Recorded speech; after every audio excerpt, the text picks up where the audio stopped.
İkili ilişkilerin ideal hali, her iki tarafın da yetişkin sorumluluklarını üstlendiği, gerekli özveriyi gösterdiği, sıcak empatiyle yaklaştığı, paylaşımcı olduğu ve karşılıklı sevgi ile saygıyı temel alan bir yapıdır. Bu bağlamda ilişkilerin klasik söylemi olan hastalıkta ve sağlıkta ifadesi, adeta bir parola ya da taraflar arasındaki bağı çözülmez kılmak için seçilmiş gizli bir şifre gibidir. Ancak ilişkiler sadece şimdiki zamana ait değildir. Tarafların ilişkiye başlamadan önceki yaşam kurguları, geçmiş deneyimleri ve içsel yapılanmaları da bu bağın doğasını şekillendirir.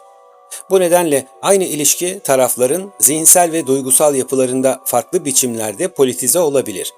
Bu durumu şu şekilde sınıflandırabiliriz. Tek lider, tek hakikat, tek kabul edilebilirlik. Bu tür ilişkilerde genellikle taraflardan biri daha baskın, daha otoriter bir konumdadır. Bu kişi karar verici, diğeri ise uygulayıcı rolündedir. İlişki bir tarafın kâr edebilmesi için diğerinin kendinden ödün vermesi üzerine kurulur.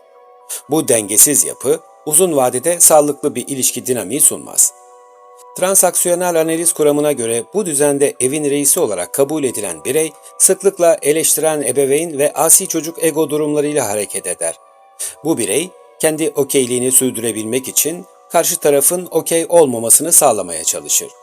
Karşı taraf ise çoğunlukla bu duruma razı gelir ve ilişkiyi sürdürür.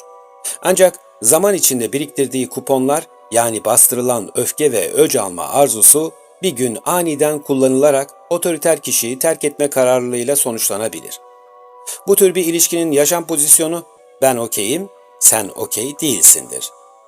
Taraflar oynadıkları oyunların, geçmişten gelen yaşam senaryolarının ve onları yönlendiren sürücülerin farkına varamazlarsa, bu ilişki ya tek taraflı bir kopuşla sonlanacak ya da uzun süreli fakat giderek azalan bir tatminle süreyen bir mutsuzluk haline dönüşecektir.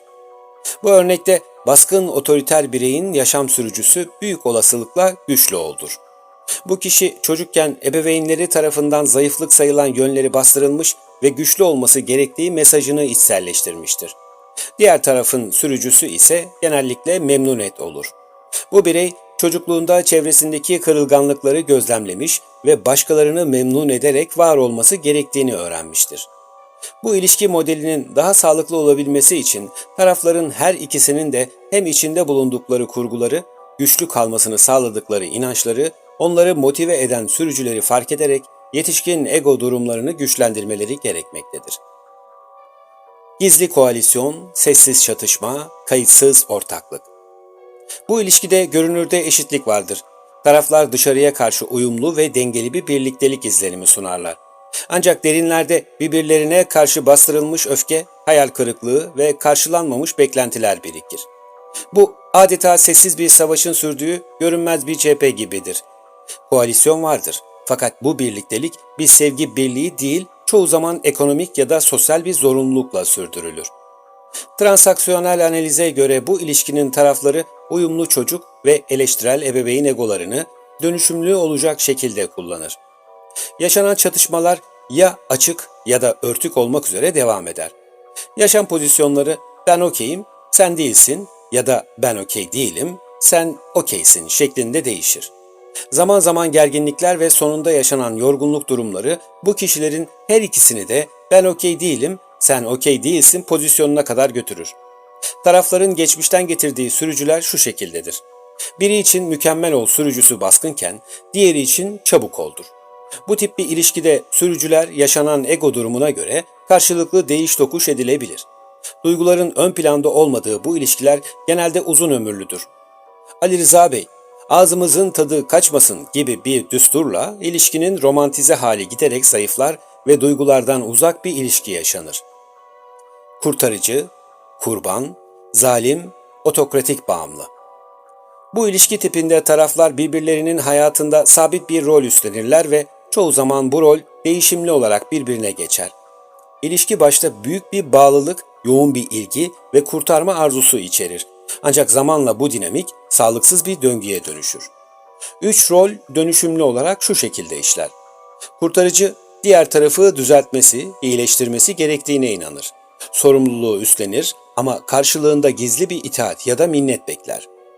Kurban, sürekli bir mağduriyet halindedir. Ben yapamam, beceremem, sen yap mesajı verir. Zalim ise diğer tarafı eleştirir, suçlar, cezalandırır. Fakat bu döngüler sık sık ve hızlıca rol değiştirerek devam eder. Bugünün kurtarıcısı, yarının kurbanı veya zorbasıdır. Çünkü herkes bir yandan kendi haklılığını savunurken, diğer yandan ilişkideki bozulmayı beslemeyi sürdürür. TA'ya göre bu ilişkideki egosal roller ise şöyledir. Kurtarıcı genellikle ebeveyn ego durumu ile özellikle de besleyen ebeveyn gibi görünür ama manipülatif ve sınır ihlaline açık bir şekilde davranır. Asıl amaç kurbanın bağımlı kişiliğini sürdürmektir. Kurban, uyumlu çocuk rolündedir. Karar veremez, sorumluluk alamaz, çözüm yerine şikayet üretir. Pasif agresif tutumları ile sürekli gerginlik yaratır. Zalimse eleştiren ebeveyn ya da asi çocuk rolüyle hareket eder. İsyan eder, suçlar ya da cezalandırır. Bu değişken rollerin yaşam pozisyonu da değişkendir. Ben okey değilim, sen okeysin veya ben okeyim, sen okey değilsin ya da hiçbirimiz okey değiliz haline evrilebilir. Sürücüler konusunda ise kurtarıcı memnun et, kurban çabuk ol, zalim ise mükemmel ol ve güçlü ol ile kendini tetikler. Bu ilişki biçimi oldukça yorucudur. Bir taraftan sağlıksız olsa da diğer taraftan sürekli birbirlerinin inançlarını destekledikleri için devam eder. Yani bu ilişki bir şekilde bağımlı bir ilişki dinamiği sarmalıdır.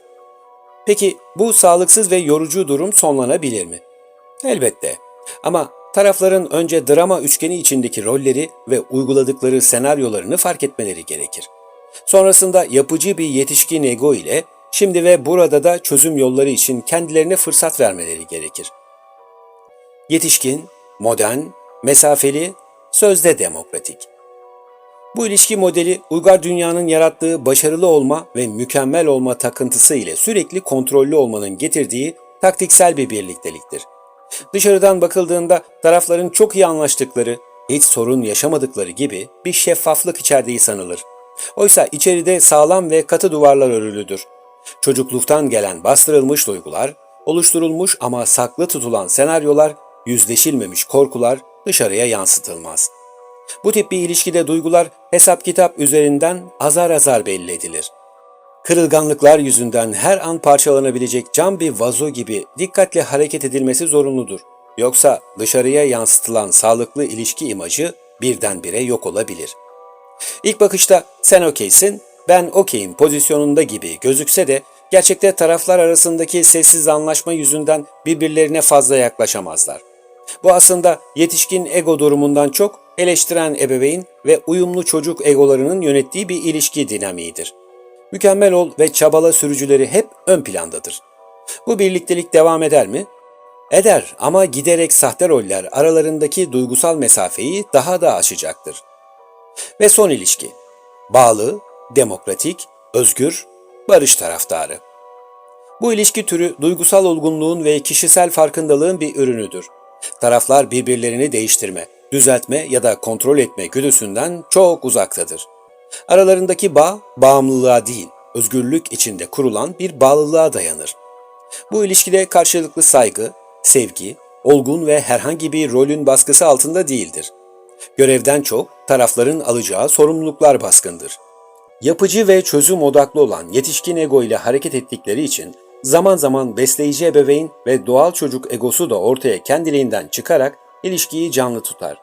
Geçmişten gelen bir sürücü olmadığı veya önceden farkında olduğu için psikolojik bir rol yapma, birinin ötekini baskı altına alma, manipüle etme, ajite etme gibi bir tutum, tavır söz konusu değildir. Yaşam pozisyonu ben okeyim, sen de okeysindir. Ama bu kez içi gerçekten dolu, duygusal ve bilişsel olarak bütünleşmiş bir biçimde yaşanır. Bu tip ilişkiler bir yol üzerinde birbirlerine eşlik eden, krizlerden çekinmeyen, konuşarak çözüm üreten, duygularını göstermekten çekinmeyen, tam demokratik kişilerin kurduğu bir düzendir. Bu bölüm sizlere TA'ya göre yaşanılabilecek ilişkilerden ve aralarında oluşabilecek psikopolitik oyunlardan bahsetmeye çalıştım. Başka bir akıl fikir gezegeni bölümünde görüşünceye dek sağlıcakla kalın.